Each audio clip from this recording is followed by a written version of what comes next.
So thank you for tuning in if you have, and for viewing this. This is where I dive in and do some stuff in terms of creating some adventure material for a dungeon adventure that I'm writing for Dungeon Crawl Classics.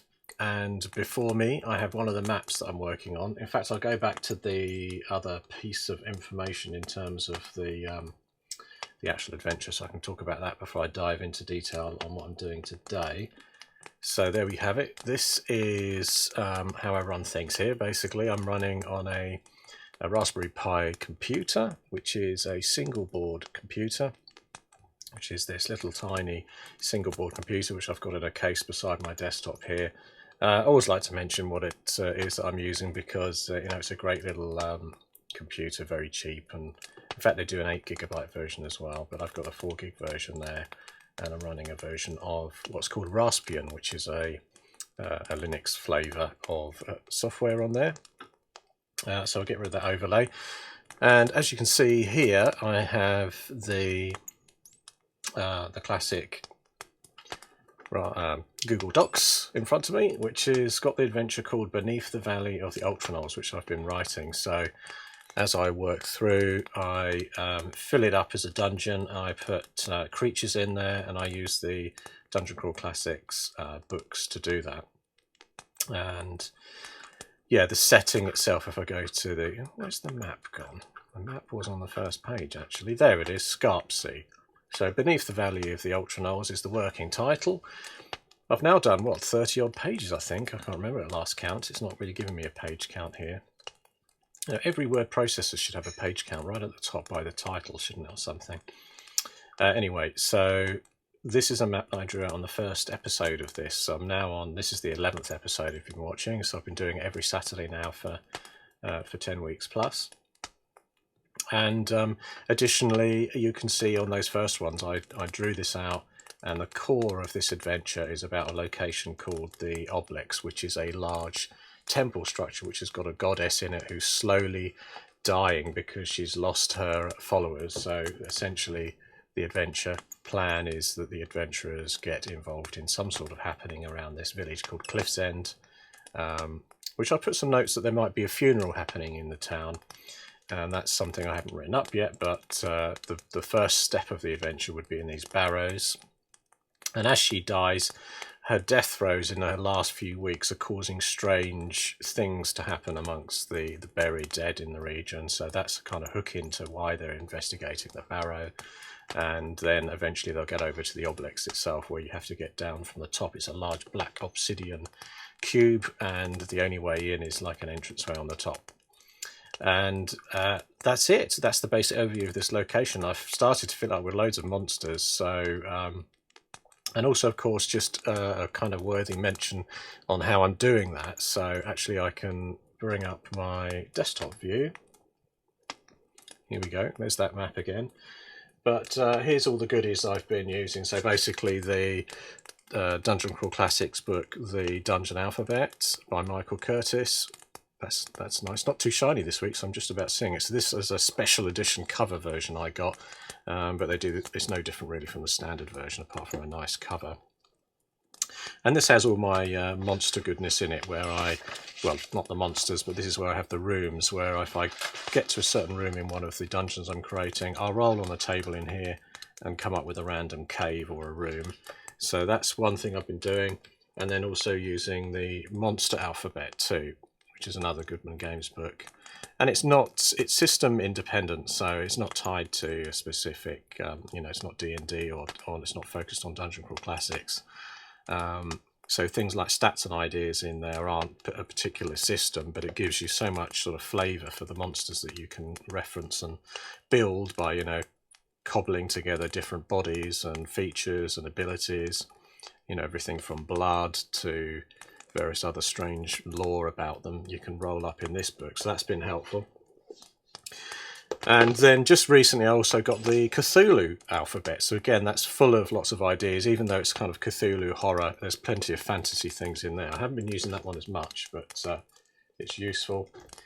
And then since I'm here, I have to show off this, which is the my latest purchase. Now, normally I support my local good gaming store, but even though I've typically asked in the past if they would stock Goodman Games, I'm in a kind of small regional area in the south of London in the UK, and not many people know about anything beyond the the usual Dungeons and Dragons. So I went to Amazon sadly for this, but it was a very good price, and this is their one of their special edition covers that has that sort of Egyptian feel.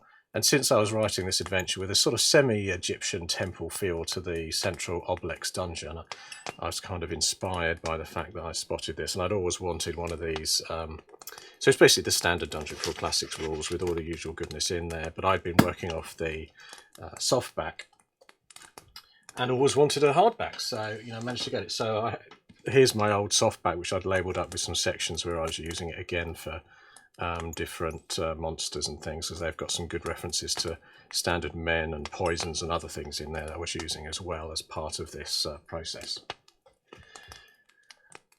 So I'm really hoping that my sound's working. So I'm going to do like a sound check because I normally get to about this point and I'm really nervous that the sound's not working. So just having a look. Yes, sound's working. Excellent. So now I'll actually talk about what I'm going to do today. So this is now the shout out stage. So I'm going to talk about on the Raspberry Pi, if I bring that back up on the desktop here, you can see that obviously I'm using the Google Maps, and in the Oblex, which is that central ancient temple that's been left behind in this region in the ravine. I'll get down to the Oblex. There you go. I've got 23 pages so far done of the dungeon. And there's the barrow. And this is where I mention and shout out again, this tool that I use for doing this isn't hand drawn by me, although the map at the top of the adventure there, the whole region was hand drawn.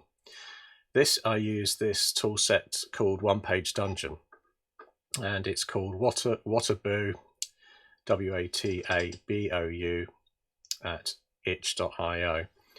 And if you go to Watabou's channel on itch.io, because it's itch.io, just out of interest for anybody, it's like a creative indie creators website. So you can jump on there and look at everything from 8-bit pixel games that people have regenerated to dungeon stuff, including this dungeon maker. And Watabou is just one of these multiple creators on there. And he's been inspired by the Dyson style of mapping to physically generate them on here. So it's not sort of grabbing a pre-generated one, it's actually on the fly generating the entire dungeon. You just hit enter and bang, you've got a dungeon. You can save it out as a ping. So there's one option on there, export to ping, and that saves it down locally. And that's what I do on here. I save it out locally and I then just drop the image into the Google Doc to reference. Now, there's a couple of interesting things that happen on there for gaming, in that, first of all, there's these indexes that randomly appear on there. And you can sort of decide to use those if you like. Just grabbing a drink. So you don't need to necessarily print those and save those out as well. You can turn off those index items and build your own ideas. But I tend to leave them on just for the fact it gives me something else random that I may use, and to use as like a springboard off that to reference something. So as you can see on room number 2, it says it's got a massive almond-bound gate with a keyhole to the west. Number 3, it says a broken sarcophagus containing a silver key. So when I've built this out, I kind of vaguely reference those items. And it said here, a fresco on the wall drives a person mad when looked at it. So actually, I didn't detail that out yet, but there is a stone, sort of menhir type stone, standing stone thing in here with some details on it. Now, one problem I had with these, as you can see, I've got the entranceway here, which goes into room 7. You say to yourself, why does the entranceway have room 7 on there?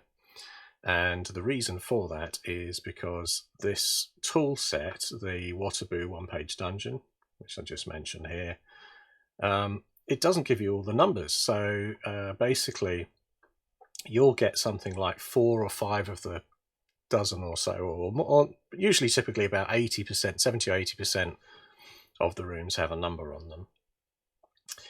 And then you look at it and you think, well, actually, I kind of want to detail these numbers as you sort of crawl through here.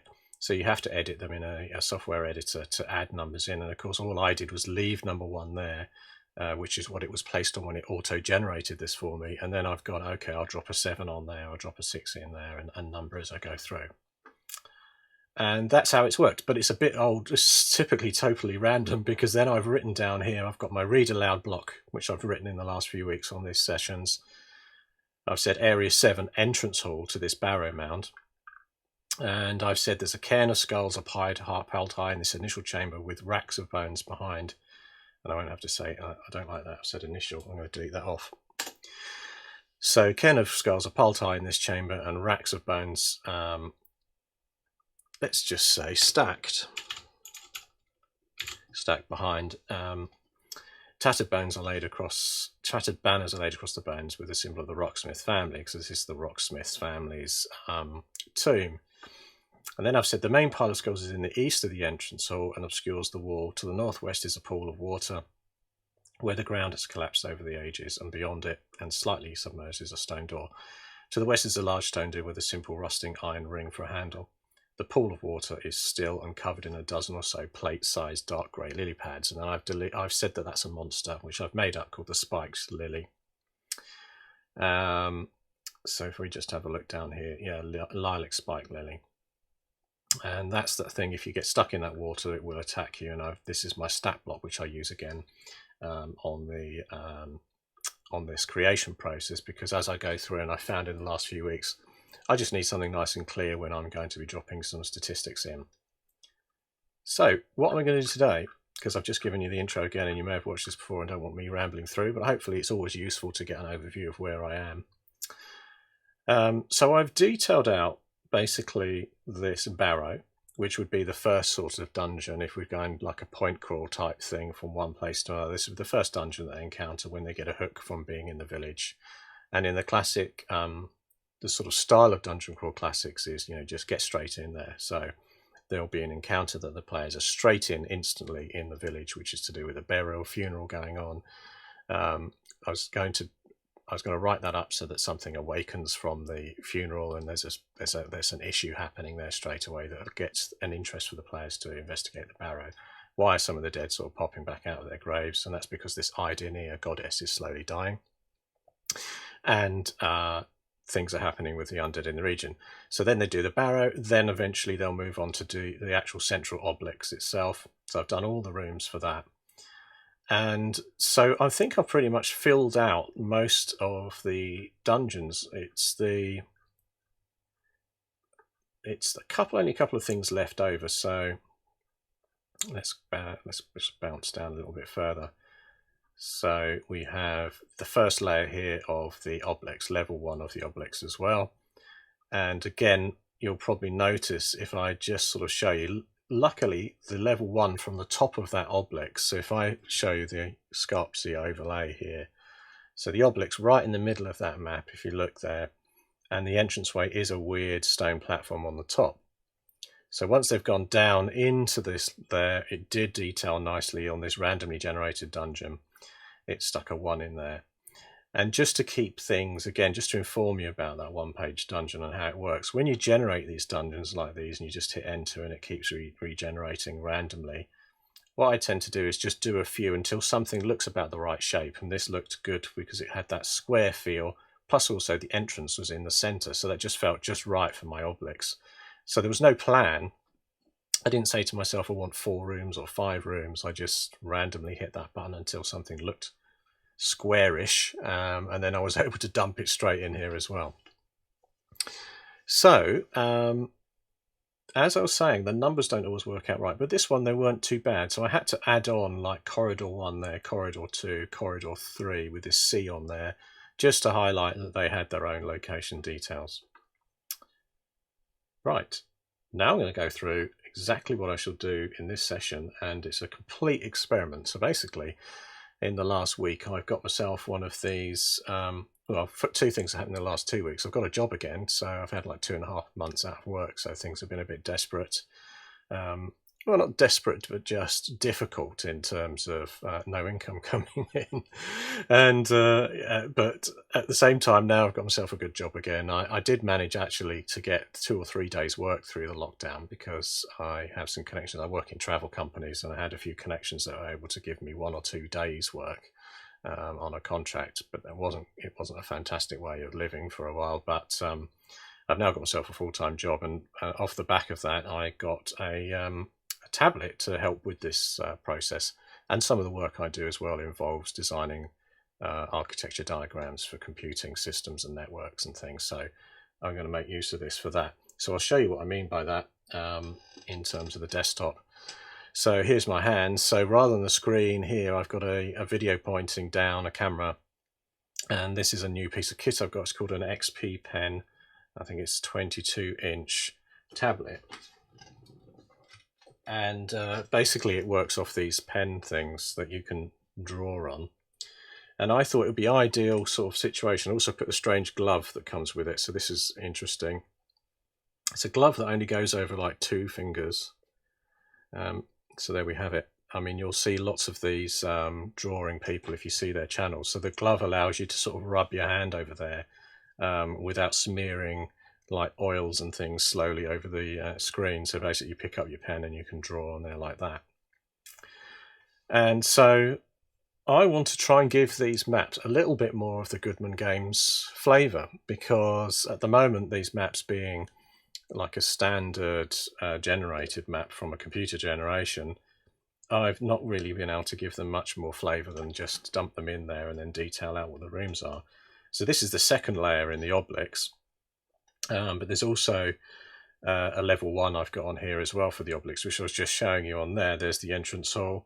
This room has the crab encounter. If you've been watching the videos, you've seen that. This one's like got a grilled flame floor on it with an unhatched, an unborn egg of a dragon sitting in like a metal nest on top of it.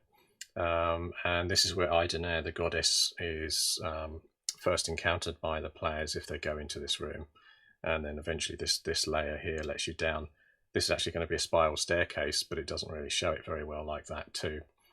So things like that, I thought, I'll try and edit it up and give it a little bit more, flavour. The Goodman Games maps are, way beyond my skill in terms of drawing, because they have really great art where they integrate pictures of the monsters along with like a kind of, they warp the scale. So you might see a tower on one side and then another room. I haven't got any to hand to show you, but they're certainly much more interesting than this kind of flat square layout. But mind you, this has its place too, and because this generator that I've used has been able to let me do it, I've been getting on with it. And then additionally, I've got my Scarpsy full map there as well, which is the one with the layout. This was all hand drawn, which I did live as well in front of me. But I'd like to detail it up a bit more in terms of being able to just show a little bit more flavour and design to it. So if I zoom in there, you can see my hand-drawnness of it. If you look around areas like this, you can see I use like a grey pen to add on some shading around the barrows there. If I move it over as well, you can see the rest of the town here. So there's Cliff's End here. And again, you can see how sketchy I was with my pen there, because I just tend to go for it. I'm not like the best drawer. But so what I can do now, and what I'd like to do, is literally go through these layers. So starting with the barrow here, as I mentioned, if we flip back briefly again to the raspberry, and then have a look at the barrow section, and just scroll up a bit here. Have a look at the Rocksmith barrow above. Keep going, keep going. What I can do is reference the room here. I'm going to change the names on the labels on the rooms because I want the entranceway to be room 1, and then update my document accordingly so that instead of coming into a room 7, they come into room 1, and it just sort of flows a bit better. So look, there's the entrance hall, room 7. I want that to say room 1. I've also detailed there's a pile of skulls in this corner and loads of lily pads on the water feature in the corner there, which is like a danger because of the creature underneath it. So that's what I'm going to do. Switch between this and the desktop, and now I can actually go to this screen, and this, rather than my top-down view of my desk, which was this view, so you can see my hand moving and everything, instead this is basically my screen of the tablet. So everything you see me do on here is basically, there's my little paint bucket there. You can see as I click the different tools, you'll be able to see me sort of working and desperately trying to do something creative on here. So actually, talking about mapping, because people can do these, this is quite an expensive XP Pen 22 is the model for reference of the, and it's not sponsored in any way as well, so by the way, no one's given me this, I've had to pay for it. But it's the XP Pen 22, which I'm using on my Mac, and you don't need this level of kit. If you have an iPad or even an Android tablet or something, they all have art packages on now, which you can probably do just as good as this. I got this one because, as I say, I use it for my work as well, for doing network diagrams and bits and pieces on. And also I'm trying to train myself to do art. So, and as I said, I want to give this a Goodman Games Dungeon Crawl Classics feel. I want to like ramp this up a little bit by doing some drawing on here. But I'll just show you what I've done so far. And also, like, massive warning now, basically, because I've not done this technically before. I'm literally streaming, and while I stream, I'm going to be trying to do this drawing, and also I'm like a primitive drawer, so I have to use references while I'm doing it. So the only drawing I have done on this tablet to date, because I've only had this the last week, is what you see right here. So I'm going to springboard obviously off the back of trying to draw onto these maps with just some small details. But ultimately, I want to redo the Scarp Sea map completely by doing like overlays on there and doing more detail around these standing stones to make it look a little bit more professional. Although nothing wrong with what I've done already. I just want to experience drawing some of the map elements on here. So going back to this, what I've done on these, and just to talk through this, I've got like a size here which is like 4,000 pixels by 3,000 pixels, so that's quite a massive file. I mean, that would save out as probably like 15 megabytes or 20 megabyte file in that order. But then, and this is like the crucial thing, as I zoom in here, you can see basically the pen sizes that I'm using. I started out, I drew this layered version here, and if I drag up my pen size, you can see the kind of thickness I've got on my pen as I draw it on there, and that's sort of in between this fatter one here and this one. But I wasn't happy with this because if you have a look at some of the details, they're quite fine, and as you zoom out, because if you want this as a map element, you're not going to be able to see it close up. As you zoom out, it starts to lose a bit of some of its qualities. It still looks nice, it's kind of fine, but what I did is I copy and pasted it over here, and then I just fattened up all the lines so that it would look better from a zoomed out position. And that's really where I am when I'm now looking at this barrow here. Even though I'm not doing map elements on the barrow, I'm just going to draw in bits and pieces here to potentially improve the art on here rather than it just being a plain room. But as you can see, I'll need a certain thickness to that as I build up a layer. So what I'll do is first of all I'll create a new layer, and basically I'm using Pixelmator Pro. I mean, you can see that right up in the top of the screen there. Wiggle the mouse around there. It's Pixelmator Pro, basically because the Adobe suite now is a fortune, and you have to pay a monthly subscription on the Adobe suite. I think it's like $25 a month or something just for Adobe Photoshop if you wanted to use that. And because I use Adobe InDesign, which I've used to do creation of books, and the actual adventure here that's Beneath the Valley of the Ultranals, I will transfer that in a stage, and I'm hopefully show that as well, because I'll be transferring that into InDesign at one point when I've updated all the graphics and got some art and things in there as well. I'll move it to a 2-column format, the classic adventure style book 2-column format, and I'll stick it in InDesign. And I pay on and off for InDesign because I've published 2 books in the past. I use it to do all the layout in InDesign, and then I kind of cancel the subscription for a bit because it's so expensive to keep hold of InDesign, because their apps on Adobe are expensive. But InDesign's more desktop publishing. Photoshop is obviously artwork, and most of the sort of pro drawers would use something like Photoshop on a desktop like this. Of course, I'm just using Pixelmator Pro, which is a cheaper-ish, $30 sort of level price of an application on my Mac. But there's others similar to that on PC as well, which you can use. So hopefully that's like enough of an overview. And because I'm right in the middle of it here, I'm literally going to be jumping around looking at references, because one of the things I need to do, I don't directly copy people's work, but as with all educational processes, you want to look at what someone else has done and then reuse it, rather than necessarily diving straight in and trying to come up with something from scratch. A reference is always really, really handy to have. So I know for a start, on the right hand side here, I've got some skulls, and then I've got the lily pads that are on this section over here. So if I just dive in there and I think, okay, I'm going to try and make a pile of bones and skulls and things, how might I do that? And this is where it gets kind of like scary, because I'm going to sort of dive in and try and actually draw live, which is going to be potentially bad because I'm not a great drawer. But why not experiment? Because I'm trying to make up the game on here. Oh, I'll tell you what I'm going to do. I'm going to warm myself up first, because I want to try and take out the numbering on here, because I want this to be number 1.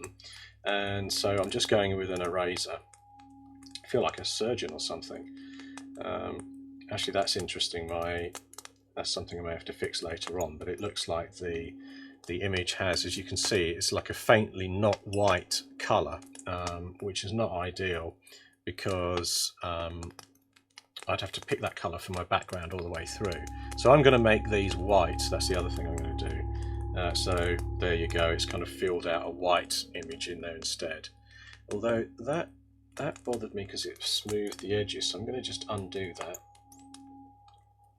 turn off this smooth edges thing, and then go again. There you go. So that's not wiped out, but now I've got a white thing in there, and obviously you can see where I had that 7. It's also gone a bit funny.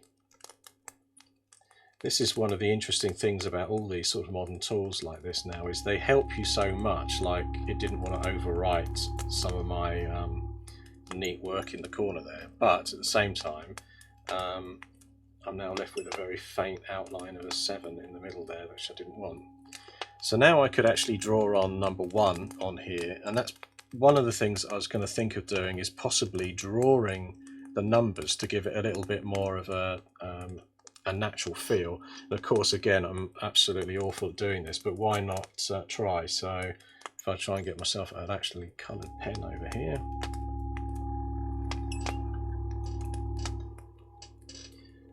just try and draw the number 1 on there in some sort of sensible way, so that it just looks like potentially a little bit more rough and ready in terms of hand-drawn ability.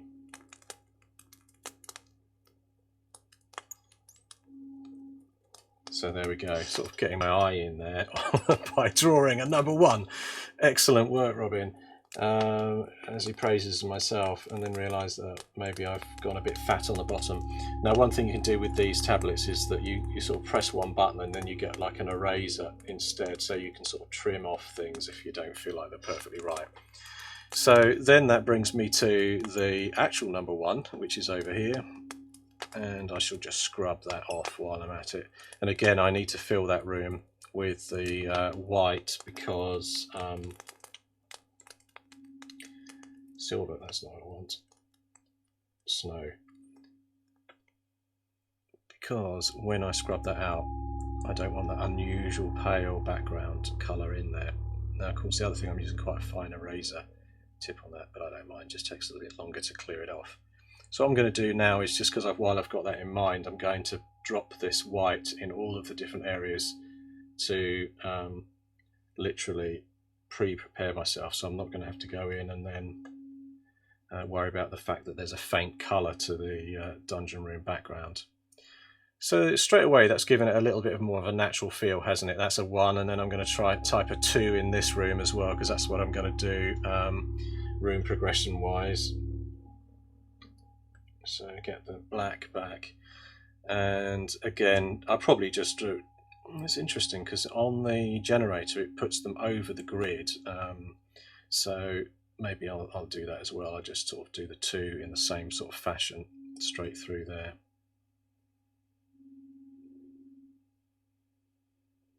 So then you've got the challenge that, have you done it too big? I don't care at this stage. I'm just putting it in.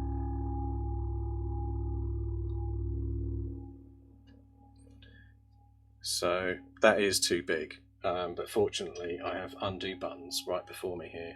Look at the magic of that. So that is too big, but also I've just recognised I'm doing these on the background layer, so I'm going to go back up here. If you look in the top left hand corner, I'm going to go to the top layer because I don't want to draw these over the master image I've got here. Basically I want to do everything I draw as a new layer. Now of course I'm happy that I filled in the white by using that bucket fill, but all these extra layers like this one really should be another layer. I'm going to leave that one there because I'm not going to mess about, but I do want to make sure that I'm not basically going into the raw image. So if I then got rid of that layer, you'd see that that 2 would kind of disappear from there and then reappear again, because basically it's a layer on top that I can deal with rather than it actually corrupting my master image. So it's just a good tip if you're using a tool like this one or a Photoshop, is to mess around with the layers like that. And also I can press this lock, and that means that my background layer, which is the map itself here, then I can't edit or change it. It just means that I'm working completely on a layer above that as I work through. So so now I've just messed around and done a bit of drawing there to try and get myself warmed up a tiny bit. I'm now going to actually try and attempt to draw skulls. So I'm going to use a smaller, narrower brush size, and just one thing I can do is I can change that with this button on the little thing. So I'm probably going to go for like roots. Oops, that's too far. Maybe like a size 4 will do actually, to try and draw skulls. Now again, I could do these skulls somewhere else. I don't need to draw it on here. It just so happens that it's just convenient to draw it on the same place, and then try and get a feel for how sort of cartoony I want those to look too. So essentially, obviously I can just sort of, I'm just thinking that what size do I want? I basically want classic sort of blacked out eyes and lower jaw, sort of narrow lower jaw coming in, and then up and around the eyes. It's already looking a little bit cartoonish. I'm going to zoom in there as well, just because I think I could work better if I'm actually up close and personal with it. And then I'm going to undo that because I'm not completely happy with it, but start again. I'll get there eventually. I'm going to draw it straight on rather than trying to get an angle in there.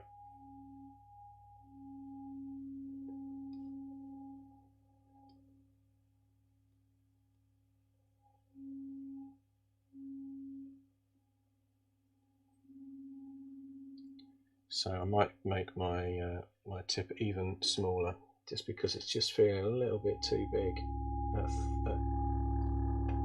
at 4 pixels. That's coming in probably too sharp, isn't it? The other side was better, but you can just sort of scrub that off. That's the benefits of being able to use the eraser that's sort of stuck on here. So my only question is, do I do, I do the teeth in here like that, just with some small markings. I don't know what I was doing on the bottom.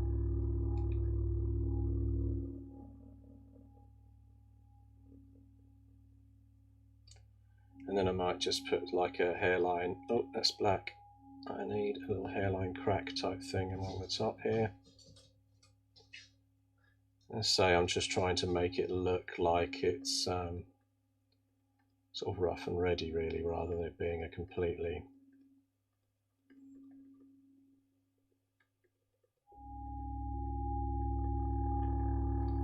fine looking thing. So there it is.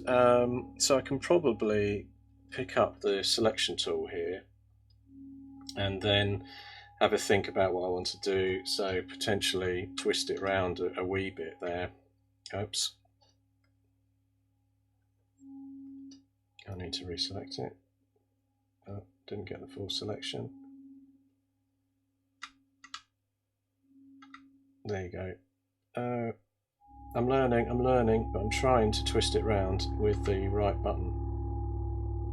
There we go. That hasn't picked it up. There you go, education number 1.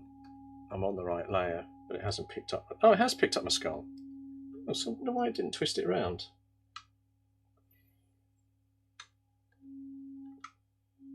That's better. So I can twist it around. I can also then shrink it down a bit. Maybe if I press the shift key, then it locks the aspect ratio as well. So if this is where the pile of bones is, I can start to sort of stack them up here in various different shapes and forms. So that one, first skull, bit of an effort, but at least it's done. So you know, I'm trying here. And then I'll now start to draw another one. So if I, what's unselect all? I think it's deselect is D. So just so that I'm not selected that anymore, I'll try and draw some other bone related debris. So I might just draw your classic sort of human bone thing. That isn't working very well for me.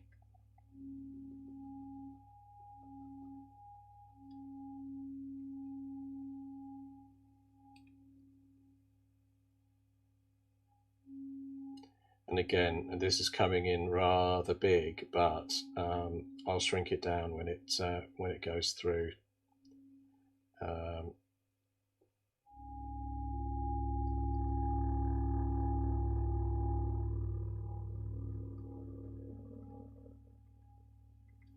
You know, what I'm noticing here, and it might be something I need to fix for a future point, is that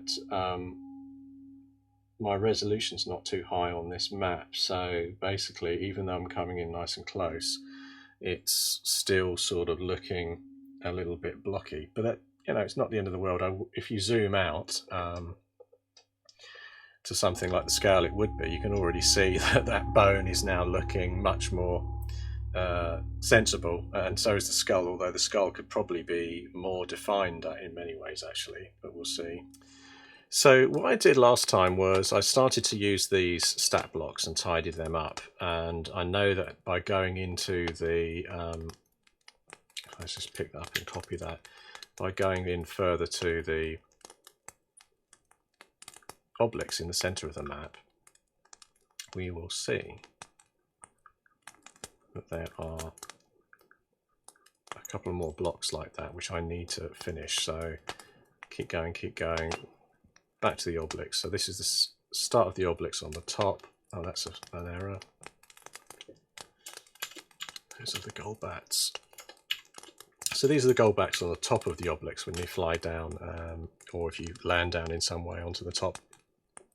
Let's have a look here. So bring up scarf up, see. So there's that top of that obelisk in the center there, and that's where the gold bats are. And then if we scroll down,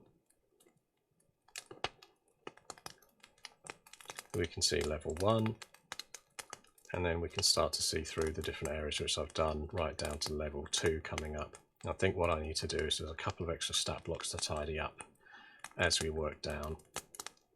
So these were the jade bones, which were skeletons which had small fire beetle in their chest, which could spit fire at the same time. So we had beetle fire. They could do an attack at +1 for 1d6. There's only 4 skeletons in there, but they're quite dangerous when it comes to the fact that they're spitting fire out of their chest as well as clawing at the players.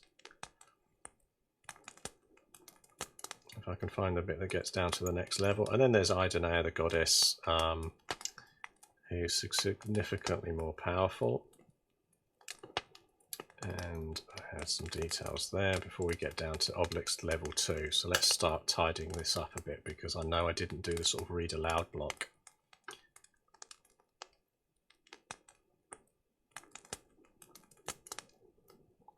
So I shall start with the read aloud.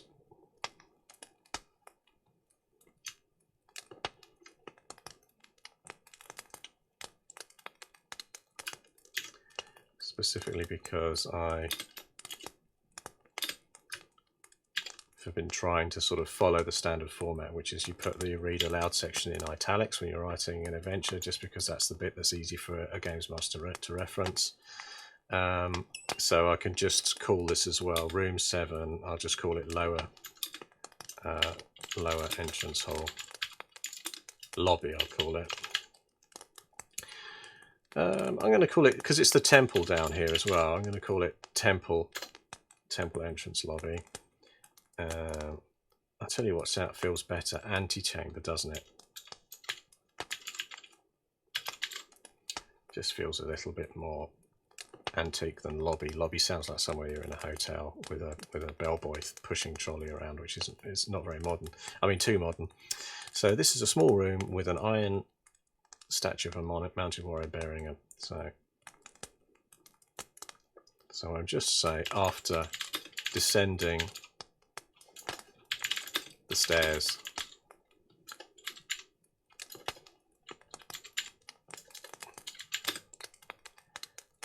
a small room,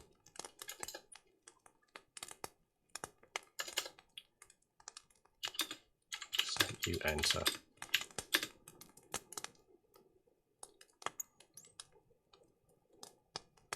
A small room, but then I'm going to say dominated by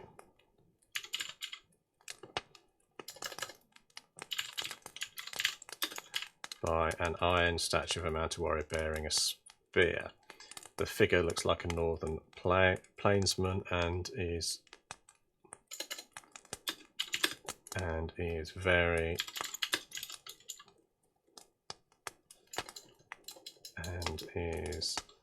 sculpted in fine detail. So then I'm going to say, as just a note below, local characters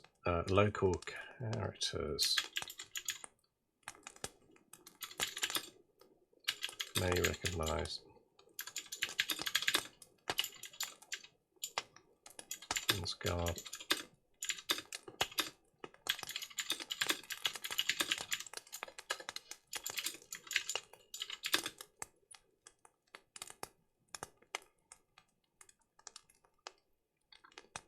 fashion that has not been seen for hundreds of years, for centuries.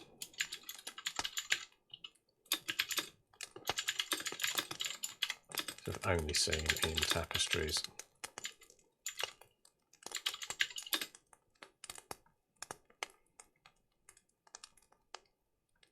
Yeah, just say locals may recognise the plainsman garb as a type of style and fashion that's not been seen for centuries, and they have only seen in tapestries or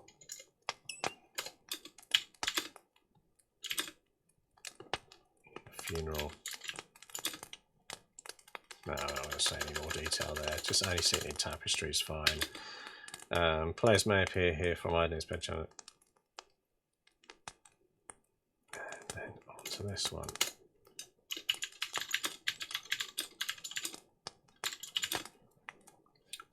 From, and I'm going to say this room, enter. There's a descend to this room from Iden's bedchamber above, and I'm going to reference the room number. You know, one thing I was thinking of doing is actually labelling all of the sort of rooms clearly, which I was obviously doing with that art package, which just failed on me miserably. but also putting a little cutout on each page so you could see potentially the room that you're in, so and where it and the entrance ways and ways out. So like a mini map, so that you don't have to keep paging back, because that's what I'm going to have to do now, obviously, is to keep paging backwards and forwards. If I go back up,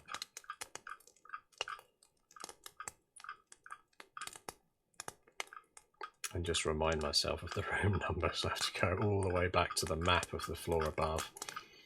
And there it is, room 4. So that's the spiral staircase, which I would have drawn on there if I wasn't failed so miserably by the application on the XP Pro pen application.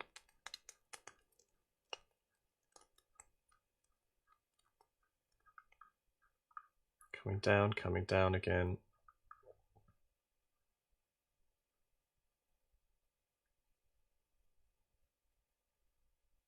I've gone too far. I've gone way too far.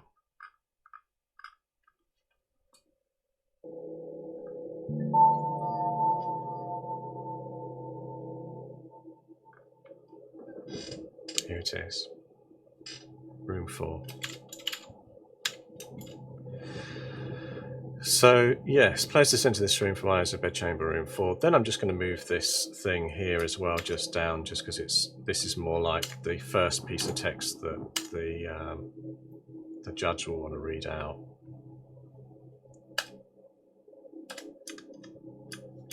And then there you go. So then I'll say this room was once a grand entrance hall to this floor of the temple, and has various drapes and painted wood panels. The only other obvious section depicting. I won't say depicting. The only other obvious exit is a door in the north, which is made of the same rusting iron metal as the statue, and there's a series of ugly spikes on it.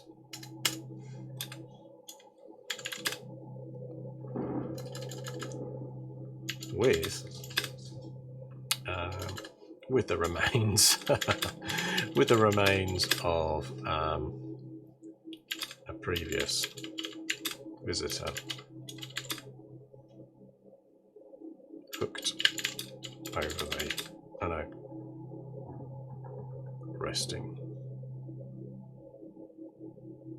resting over the doors. Sharp metal hooks, I'll call them now. Okay. The door is so the door has a personality. The door is intelligent, just a sort of,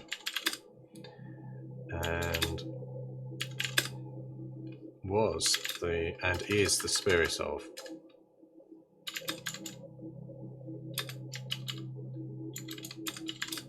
stuck-up privileged old priest of the temple called Ajax, and since his death he has been bound to the door to first check for the rites of passage for visitors.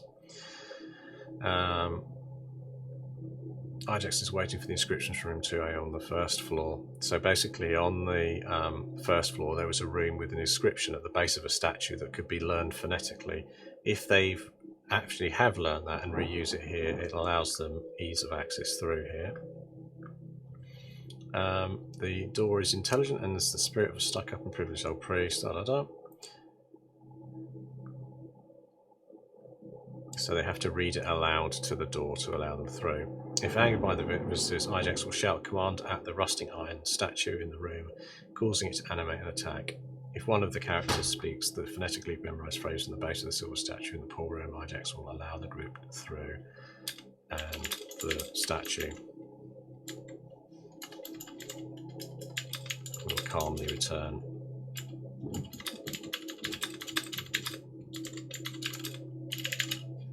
So what I haven't done here is I haven't done the statue. So given that I've got a little bit of time left, I'm going to, on the stream today, I'm going to detail out this iron statue. Basically, I put it in there as information, but I hadn't done the stats for it. So I'm going to do that. So to get that, I'm going to have to just pop up a few pages again and find a stat block. There's one of the jade bones. Copy paste.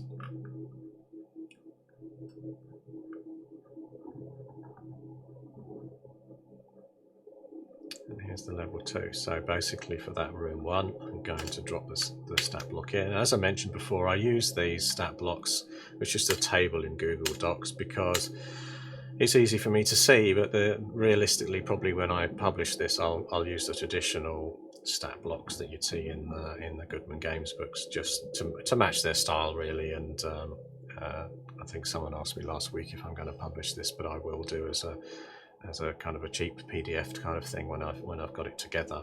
But maybe I'll keep my stat blocks like that, since it's a kind of an independent publication anyway. I may wish to keep it looking a little bit more interesting in terms of ease of access to these. I was thinking in terms of game design, I was thinking that maybe I could, because it will be a PDF, what I could do with like a back page or two is I could put all the monster stats in blocks like that. So they could be printed and cut out if someone wanted to do that. If you're around a table and you wanted to have something nice and easy to reference, you know, printing them out as a little card pack that you can then use as a deck could be easier than having to reference the book. Anyway, so I'm going to call this one a mounted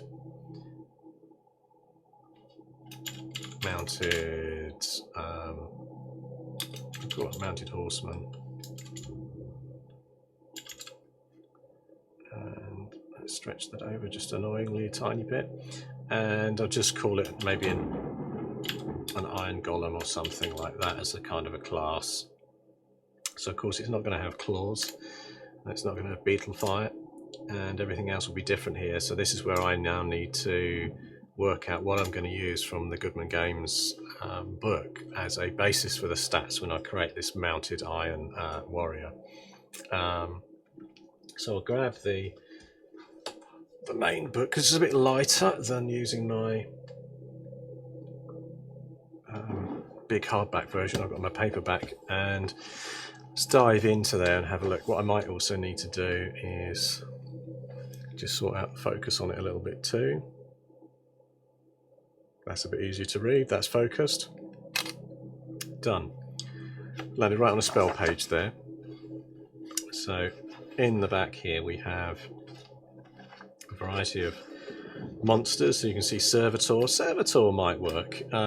Devilish creations of chaos lords. Oh no, Servitors never found alone, but always in small groups. Okay, so not a Servitor. I thought that might be some kind of like robotic kind of monster thing, but it's not.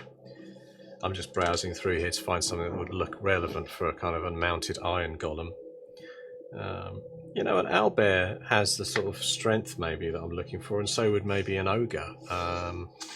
But let's see if they do have like golems or anything in here. So living statue, there we go. I'll move that over so we can just sort of take a quick look at what the stats look like. So it's got an amazing initiative, because of course it's got the surprise, because it's just been sat there as a statue, then leaps alive. +3 melee, 1d8. It says armor class 14 if it's crystal, iron is 18, and then the hit dice goes up as well, and then the movement. So I'd give it slightly more movement because it's mounted 1 action die.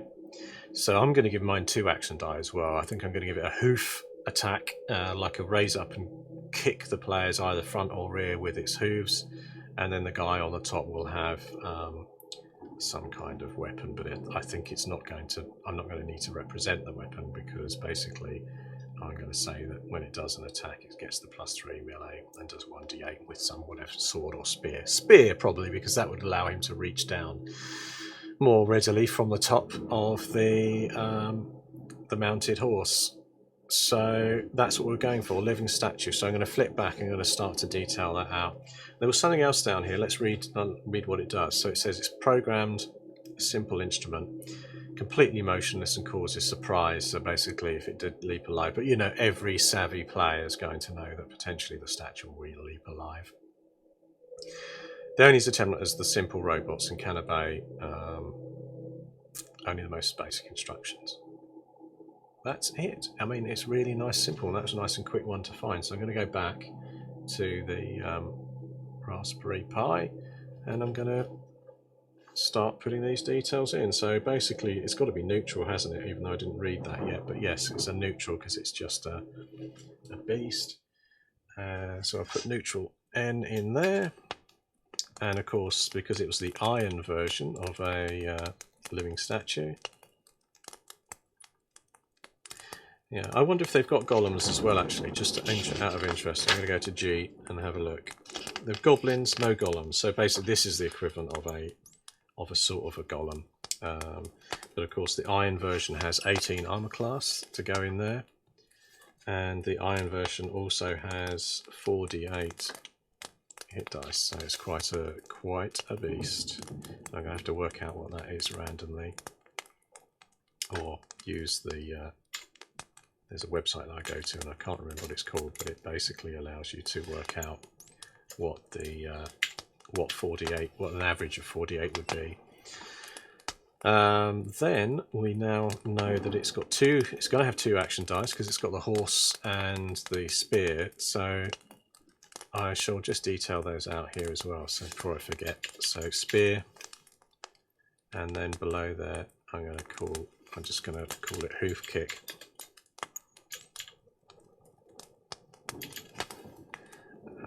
I will say horse kick. So we've basically then going to give the spear is going to be a 1d8, but I'm going to bump it down. I'm going to say from his spear he's going to do 1d6, but the horse kick is going to be yeah, or shall I make them both 1d8? It's one creature, so it's going to be outnumbered typically. So basically make every hit powerful, 1d8, and then the horse kick can be 1d8 as well. No, it could be 1d6. It's going to be 1d6, that's fine. But it's +3 melee, which I'll take from the book, and I'll say the same for the horse kick. So it's got 2 Goodman Games, basically, if you know the rules or not. Anyway, action die are basically your d20s and allow you to do more than one action. So if you're a fighter and you get to a certain level, you get 2 attacks, you actually end up with 1d20 and then maybe another dice of another size for your second action. And basically when you're building, look at that, I've got house, horse. When you are using monsters and creating monsters, some of them can have like 60-20, which is basically just saying it's got 6 attacks.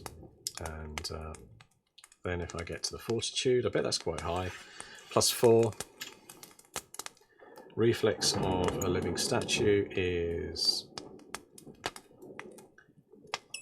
-2, and will is -2 because they're pretty basic.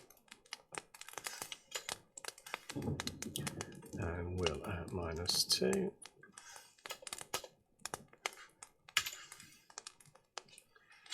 So I was going to get rid of that, so that's just range of something. Move I was going to put at 40 because while it's mounted it can really charge. And we've got hit dice correct, AC. Initiative is very high because when it's still it gets that surprise. So +6 on surprise. So I'll just write down here SP for special.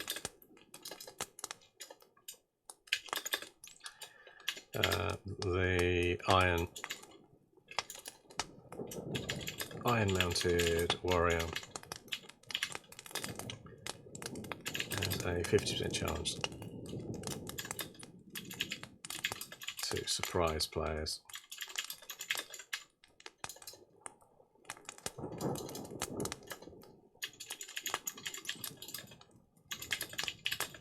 When it leaps, when it jumps from a statue to live form.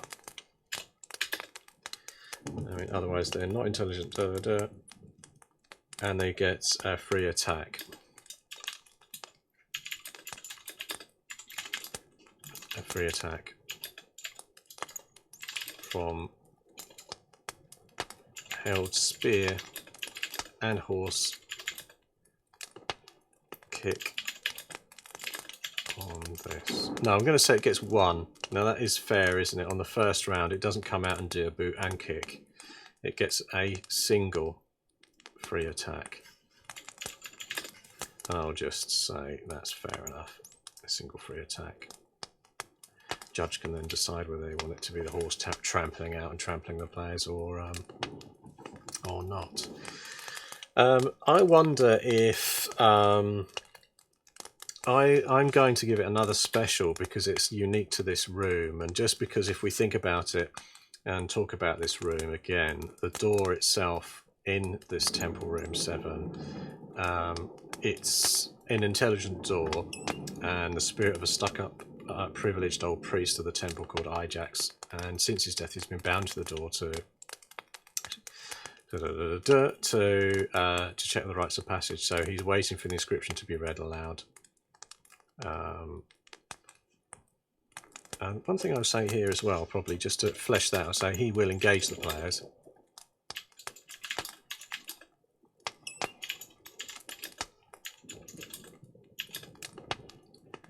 With a stiff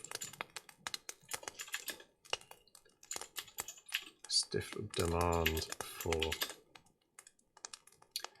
don't want to say the password, for the access phrase. I'm basically saying password, but I'm just going to say the access phrase. And we'll get increasingly impatient.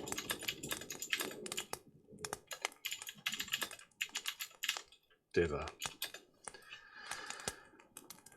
So then it says, if angered by the visitors, he will shout a command at the rusting iron mounted statue. So of course they can also parley with him. I mean, it doesn't mean... I think this phrase is fine there. So if angered by the visitors, he will shout a command at the rusting iron. He will shout a command, and the rusting iron mounted statue in the room will animate and attack.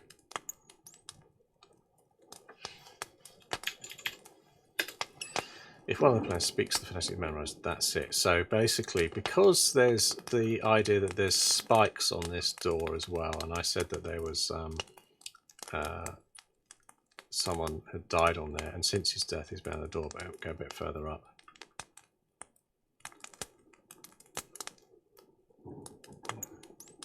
The north is made of the same rusting iron and has a series of ugly spikes on it, with the remains of a previous visitor resting over the door's sharp metal hooks. And I'm going to say, and with patches of a chain shirt still in good shape. So that's given me the view that there's a little something that I can take off there and use if they want to change shirt. But I was thinking that the attack of the horse kick was designed to try and push someone up against the door. So basically it will charge in. It will get a single free attack and attempt to charge a player in front of the door.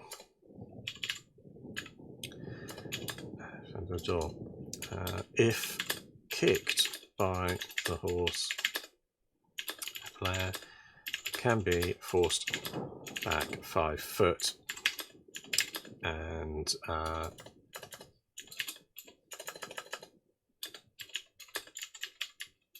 may resist this by making a reflex save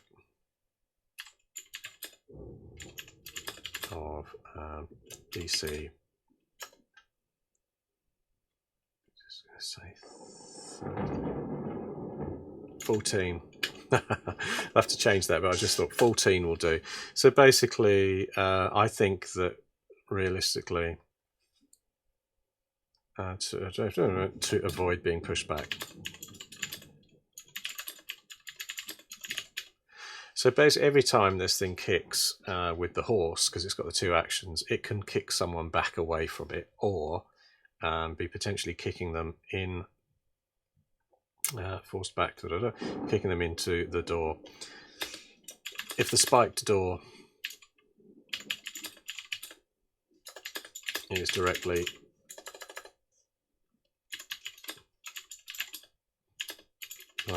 forced back into it, they will suffer D3 damage from the spikes.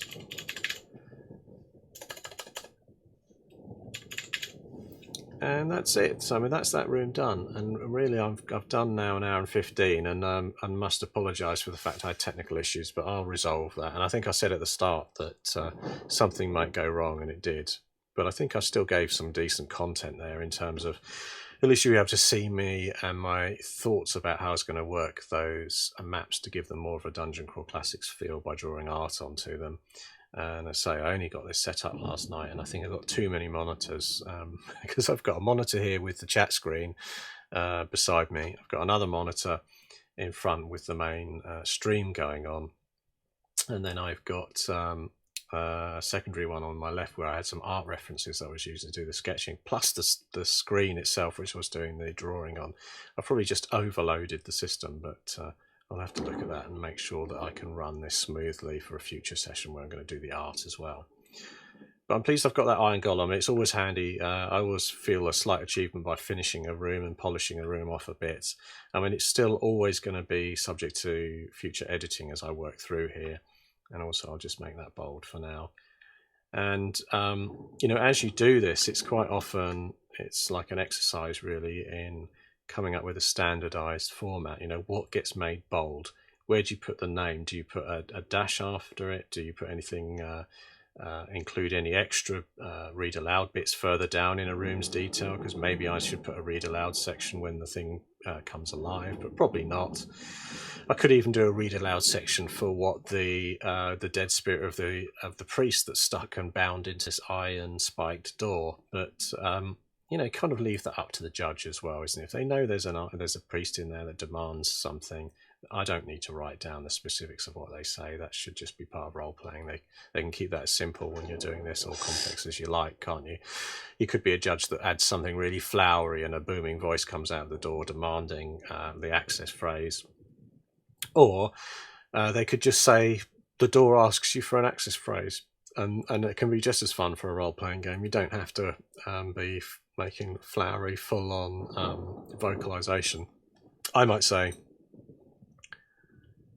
the door demands an access phrase. So you can also, you know, shout that bit out, or just say that the door speaks, whatever you're going to do. So I'm driving off in a strange direction there with a little bit about actual performance of a games master or a judge in Goodman Games.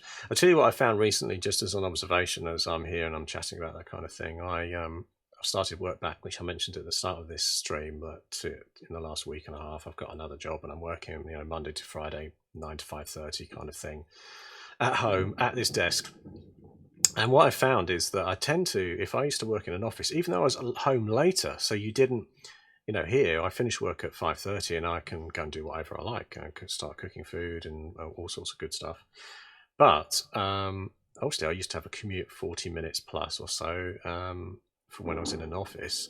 But there was something about that break which meant that when I came back I was kind of reset, and I was sort of ready for, I'm going to get hold of my games and do some painting of miniatures, do some streaming or whatever I'm going to do.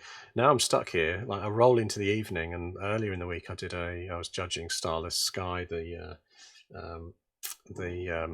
funnel game for Dungeon Crawl Classics, and I felt really tired. I'd run out of I'd been doing Zoom all day and, you know, chatting to colleagues and work new ones, which was taking a lot of information in, and then in the evening I had 3 hours of this game.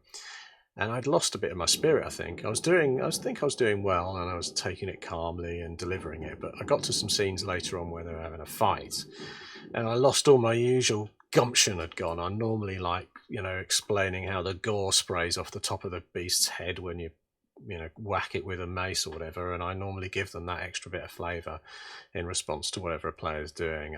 But I was just sort of going, yeah, you hit it, 1d6 damage, blah blah blah, which wasn't giving the game much energy, was it? But you've got to, you know, have a bit of fun and get stuck in sometimes, and when you're tired after work all day, that's not always possible.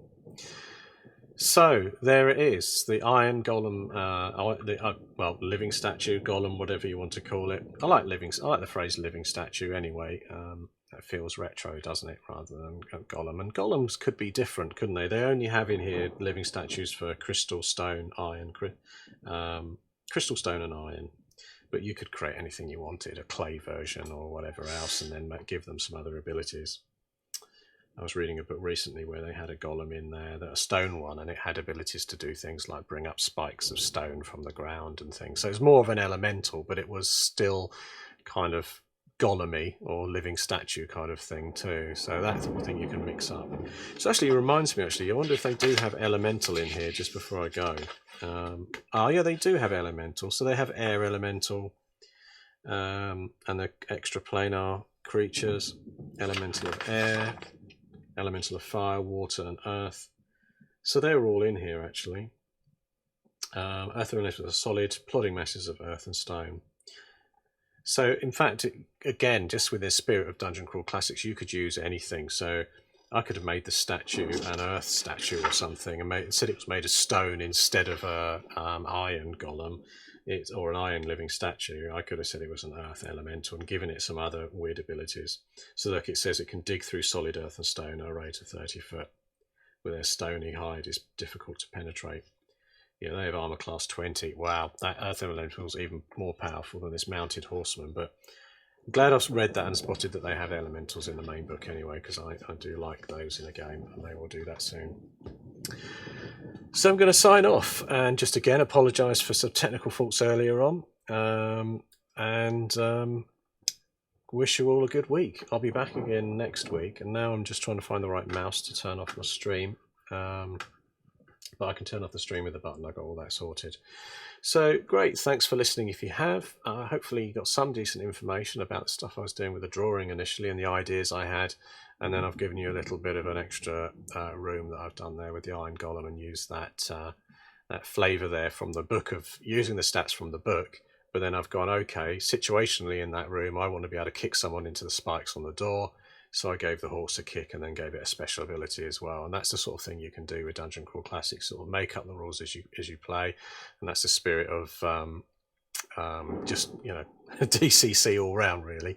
You know, if you like the idea of something, build it in there. You're in charge of your own game, and if you're writing some background for something, you don't have to submit yourself to forensic views of why that spikes would be 1d3, or why would a player get forced back into it or something. You know, just use the rules common sense wise. I made the character give an opportunity to do a reflex save against the pushback.